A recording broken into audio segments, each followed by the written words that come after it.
Welcome to the second in a series of presentations on the Urban Competency Framework, which was developed by RedR UK with funding provided to the International Rescue Committee from ECHO as part of a wider project for the Global Alliance for Urban Crises entitled Developing the Skills to Meet the Needs of Urban Populations in Crisis through the Alliance of Urban Responders. This presentation explores the competencies that are needed in urban crises and describes how these are incorporated into the Urban Competency Framework. It explains the types of competencies and competency domains that have been incorporated into the Urban Competency Framework.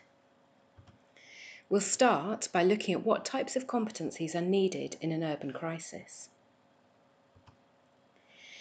There are different types of competencies that people in urban crises need.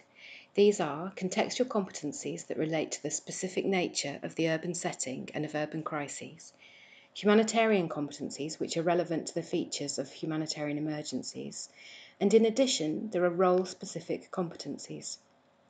Role-specific competencies are those that relate to the particular job that someone is doing, rather than the broader context in which they are doing that role. These types of competencies can be visualised as in the diagram shown here.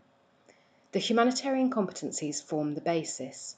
They are fundamental for all of those working in crises, irrespective of whether it is urban or rural. In addition to this, all roles have functional and technical competencies that are required. These relate to aspects of jobs that some, but not all, people will be doing.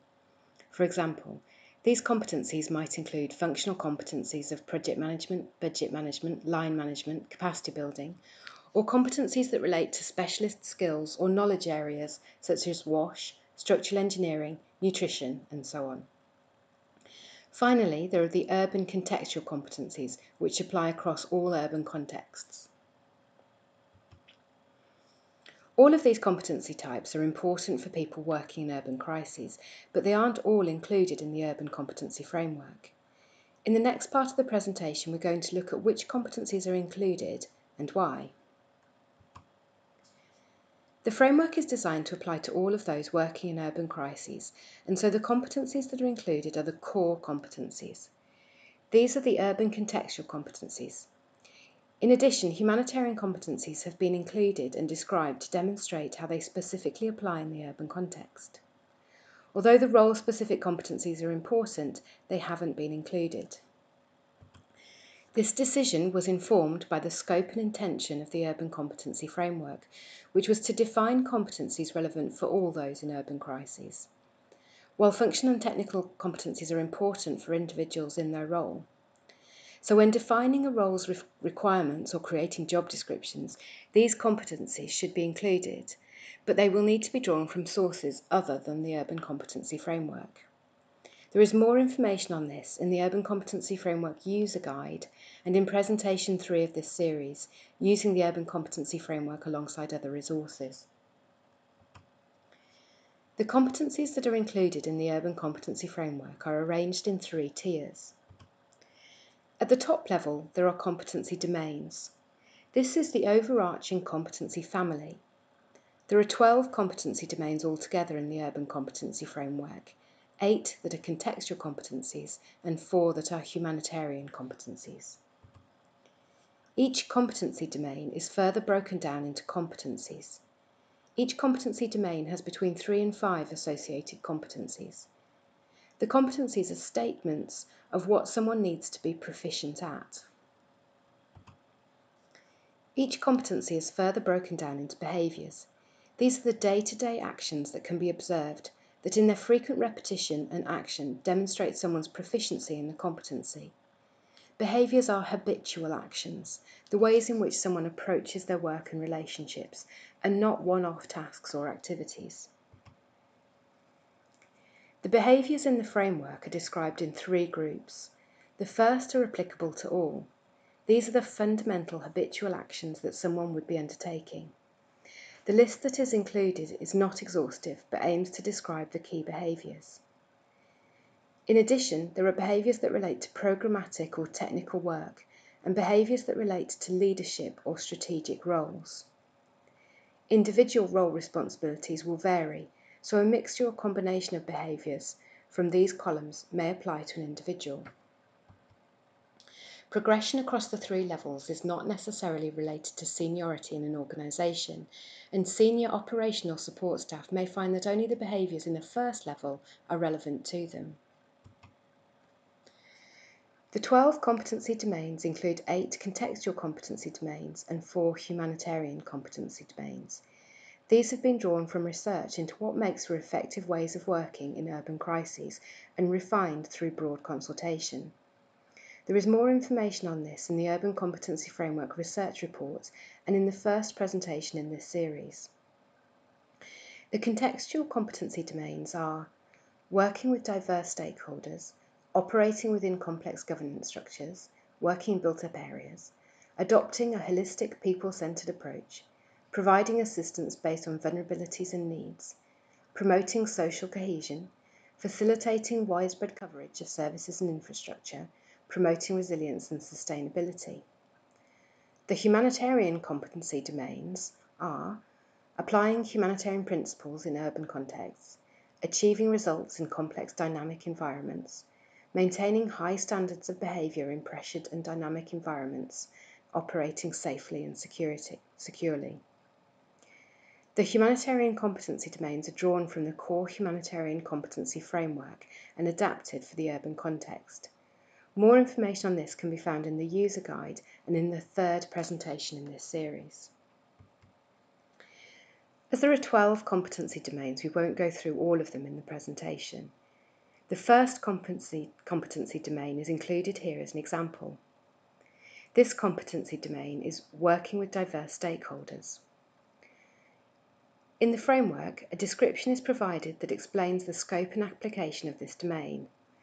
In this case, the description is: urban environments comprise highly complex and overlaying systems and networks of diverse stakeholders who have competing interests. Effective humanitarian action should take into account key individuals and groups of stakeholders and their interests and roles within multiple systems that impact urban, semi-urban and rural areas. Those involved in humanitarian action should proactively engage with diverse stakeholders to promote collaboration and diffuse conflict when it arises. The first column on the left and the table below this shows the competencies that this domain is broken down into. These are the things that someone needs to be proficient at in order to be effective in the context as described in the description. The domain working with diverse stakeholders is divided into 3 competencies: mapping diverse stakeholders, promoting coordination and collaboration with and between stakeholders, and diffusing conflict between stakeholders and competing interests. Each of these is then subdivided into behaviours for all, for those in programmatic or technical roles, and for those in leadership or strategic roles. These can be seen in the columns across. In the next part of the presentation, we're going to look at how competencies relate to knowledge, skills, and attitudes. Competencies describe what someone needs to be proficient at in order to be effective in a given context or role. Behaviours describe the habitual actions that can be observed when someone is proficient. Competencies and behaviours are described in competency frameworks. In order to be competent in given areas, someone needs to have a set of underlying knowledge, skills, and attitudes. These enable the person to be proficient in the competency. The knowledge set is what a person knows. The skills are what they are able to do. And attitudes are the beliefs that they hold. These are not described in competency frameworks, but are usually implicit. These sets of underlying knowledge and skills are described in learning curricula rather than competency frameworks. Attitudes and beliefs are sometimes stated explicitly in job advertisements if the attitude is particularly relevant to the post. However, these are often implicit and usually not fully described. Knowledge, skills and attitudes are not described in the competency frameworks like the Urban Competency Framework. However, to explain the relationship between competencies and knowledge, skills and attitudes, an example has been included in the user guide. This is the example that you can see on the screen now. The competency here is applying humanitarian standards and principles, which comes into the 9th competency domain, applying humanitarian principles in urban contexts.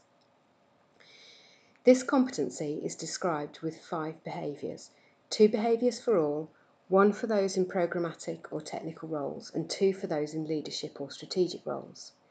The example here is the 2nd behaviour described that is relevant for all. You can see this behaviour is operate in accordance with relevant key international, national and local humanitarian principles, values, standards and codes of conduct. The number here relates to the 9th competency domain, the 2nd competency and the 2nd behaviour. The table shows an example breakdown of the knowledge, skills and attitudes that underlie this competency. So for example, in order to apply the principles and operate in accordance with key standards and values, you would need to know what those standards and values are, the names of relevant documents and how they relate to each other. For example, you would need to know about the Sphere Project minimum standards. You would need the skills of being able to identify which of these were applicable in the context in which you were working, apply them in your work and make any necessary adaptations so that they were relevant. For example, you would need to be able to apply the standards in your work and frame the indicators so that they were relevant to your situation. Finally, you would need to share the belief that these humanitarian values, standards and human rights are important, as this would ensure that you give weight to these provisions, that you take time and care to implement them, and ensure that they inform the way in which you work. There is more information about the topics covered in this presentation in the Urban Competency Framework User Guide and in the other presentations in this series. Thank you for listening to this presentation.